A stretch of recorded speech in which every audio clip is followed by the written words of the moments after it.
Now we're on to the fifth question. Here we have an 8.3 that says AB is a diameter of the circle center O, passing through the points D and F. Firstly, let's just find that. So here is AB, which is the diameter. Whenever they mention a diameter, you guys need to think about your theorem relating to this. We know the angle subtended by a diameter on the circumference of the circle is 90 degrees. So we know that angle ADB is 90 degrees, but that's just something to take note of. Okay, we may need to use it. Then it says that CO is perpendicular to AB. So here is CO. It is perpendicular to AB. Now, since this is given information, we know that two lines are perpendicular, meaning that they are 90 degrees to each other. So we know from here that A1 and A2 together are 90 degrees, and O3 is also 90 degrees. Now, I'm just going to leave that on the diagram since that is important information and it is given to us. So like I mentioned in previous videos, when you guys read the information at the top, make sure that whatever's given to you at the top is shown on the diagram. If not, fill it in, like what we've done here with the 90 degrees. Then it says that ADC and BFC are straight lines. Okay, we can see those, right? They are straight lines. Proof stating reasons that CDOB is a cyclic quadrilateral. Let's find this. CDOB. So this is the shape that we're concerned with, and we need to show that this is a cyclic quadrilateral. In one of the previous videos, I had shown you guys the 3 ways of how to prove that a quadrilateral is cyclic. We could show that opposite angles are supplementary. We could show that the exterior angle of a cyclic quad is equal to the interior opposite angle, or we could use angles in the same segment. Now, you guys, for this question, I'm going to go with angles in the same segment, specifically because I notice I've got, let's highlight this to show you. This is the shape that I have. Whenever you notice that you've got this sort of shape in your diagram, you will use angles in the same segment. Now, for the angles in the same segment, we need to show here that D3 is the same as O3. Now, we had already proven that O3, actually we haven't proven, it was given to us. We were given that O3 is 90 degrees.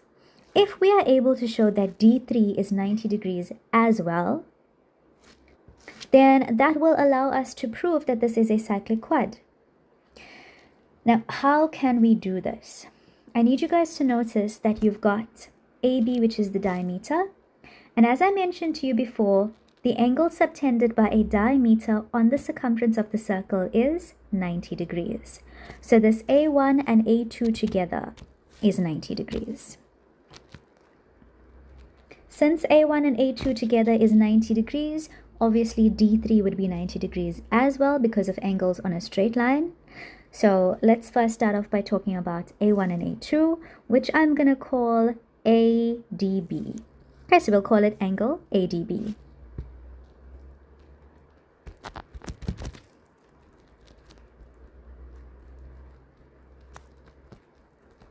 Angle ADB is 90 degrees. That is because of the angle in a semicircle.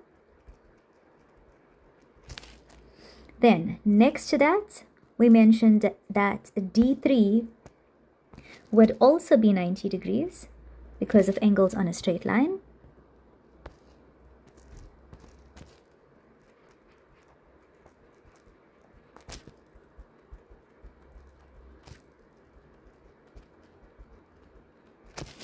Now, what we've actually shown here is that D3 and O3 are both 90 degrees, meaning that they are equal to each other.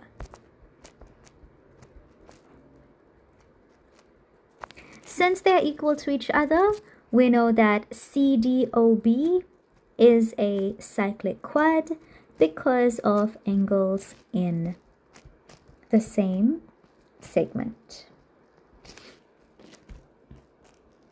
So if you look at the cyclic quad, you've got points C and B that subtend to D3, and they also subtend to OB. So those are your angles in the same segment. 8.3.2 says if angle B1 is equal to x. Now that's not on the diagram, so let's actually fill that in. Here we have B1. So if angle B1 is equal to x, we need to prove that D2 is equal to C1. So here's D2 and here is C1. So we need to prove that these two angles are equal to each other. Now what we can do is prove separately that D2 is x and that C1 is x. And if they're both equal to x, then obviously they are equal to each other. So let's start off by trying to prove that D2 is equal to x. Now in order to do that, I need you guys to notice that you have this triangle DOB. And what's important about triangle DOB is that it is an isosceles triangle.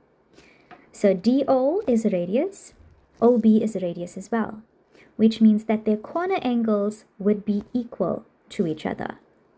So angle D2 is x because we're working in an isosceles triangle. Let's write that down.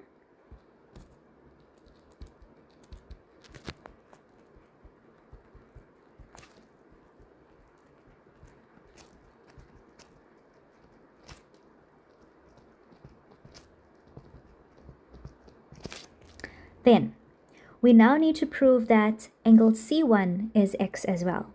And this is quite easy to do because you have already shown that this shape is a cyclic quadrilateral.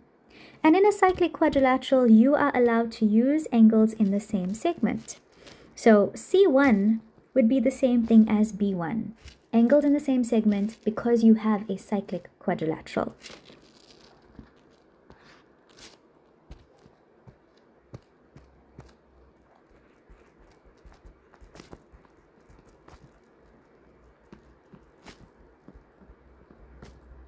So I know the confusion might come about where you might say, but how is it angles in the same segment if there is no circle around the shape?